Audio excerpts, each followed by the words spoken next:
उठाइए ना, उठाइए ना, अजीत हलचल के गाड़ी में ढुकाइए ना।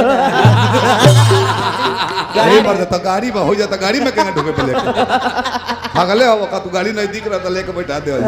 ए देवर बबुआ हां मने रहुओ हमरा से मजाक करनी हई देखी ना मोबाइलवा कहता कि अजीत हलचल के गाड़ी में ढुकाई गाड़ी बहुत दूर ए स्कॉर्पियो में कहा गाड़ी में देखी गलती रे गाड़ी में नहीं खले जाके गाड़ी दूर बा। हां लाई दोसर लगाओ। हां दोसर का नंबर बोली 94 3 सके कुरा के 94 300 के कुरा के औरी 95 500 अजीत के निहुरा के लगाओ लग जाई लगाओ टिक टिक टिक चर चर देखो जाता चर चर देखो जाता चर सबे टोर टोर कर लेते चर चर करते हुए तो दूसरा फाटो तक चर चर। हेलो हेलो के बोलता राजा जी? राजा जी ना तो हम तार परजा जी फोन कर ले तार लगा आयो हमर पति परमेश्वर है रहुआ। अरे हमार गृह लक्ष्मी बोलो बोलो बोलो। ए राजा जी अरे हमरा गोड़ छुके गोड़ लगत तनी जी कुछो छूला हलचल जी के पाछा छूला।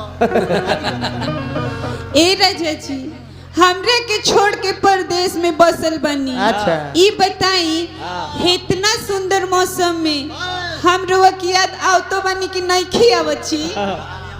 आओ तनी हमरा याद तो कम पड़ता रू। हां तारा के 24 घंटा में 6 बेर छोटे लाल भाई याद।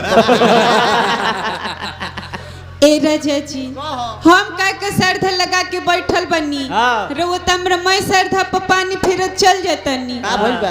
हम सोचले रहनी कि हमर राजा जी दिवाली में घरे आई तो अजीत हलचल जी के पछिला दलान में ना तो कम से कम अपन हेंगनों में तो काशी बम छोड़। अरे धन हवे दादा हमरो तो मन करता बा ताकि कुछ कारण से नहीं खियावत दर्द में बोलो कि हम चले के प्रयास कर दी। ए राजा जी रउआ हमरे दिल के बात नहीं खी पूछा रउए बिना हमर हाथ की कंगना बातन खन खन खन करता रउए बिना हमर पाँव के पायल बियातन छन छन छन कंगना खन खन करता पायल छन छन करता हम पैदल चलता नहीं तो तहरा याद में बैसाखी टन टन बजता रबड़ कट गेल प्लास्टर पर चलता है। इतना जब टटनाता तो बाहर में क्या करता नहीं? हाँ सही सही आए बाकी मीठ बोलो बोलो। ए राजा जी कहो जब जब 4 बजे भोर हरिया होता नागी नस नस हमर लहरे लगता फर देह रौरे की याद करे लगता। एगो मौग देवर बाटे मौग देवर चुप चुप चुप चुप मौग बात माइक में हल्ला करबू हम जानता नहीं भाईवा मौग हो। हां यादव जी तो माइक में हल्ला करबू बनल गांव हो जादव जी के यादव जी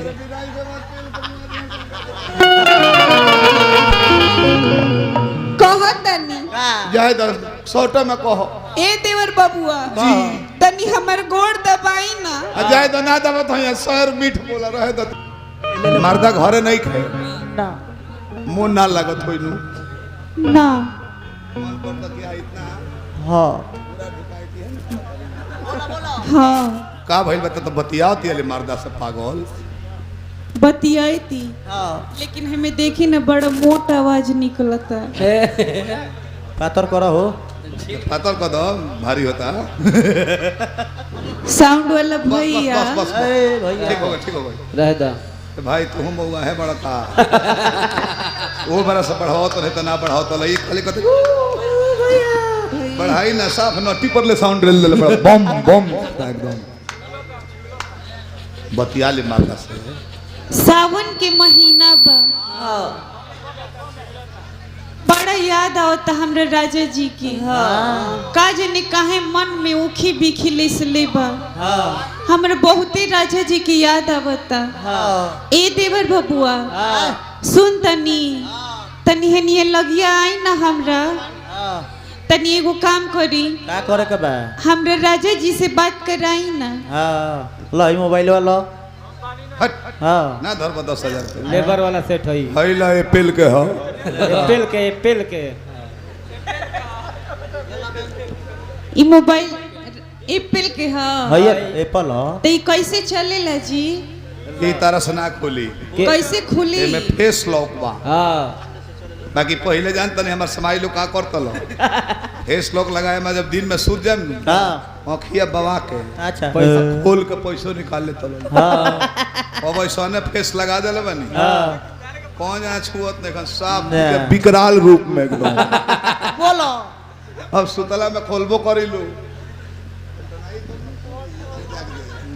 ला है खोल देले बनी हम खोल देले बनी तो आयो कर हम तो भोजपुरिये मेहरारू हई हाँ गईनी पढ़े हाँ तीसरा क्लास में 3 बेर फेल हो गईनी हाँ तो नंबर तो हमरा यादे नहीं खे याद नहीं लगाओ हमरा याद बा अच्छा नंबर याद तो बोली 94,400 चुक चुक 94,400 तो ठीक बा लेकिन चुप चुप ई का ह जी गोलका दबाओ न जीरोवा चुक हाँ तो बाद नहीं आगे 94,400 चुक चुक 95,500 95,500 तो ठीक बा लेकिन पुक पुक ई का ह जी ऊपरवा डंटवा नहीं और नहीं खेवन हो करला टर्न करेला टिक टिक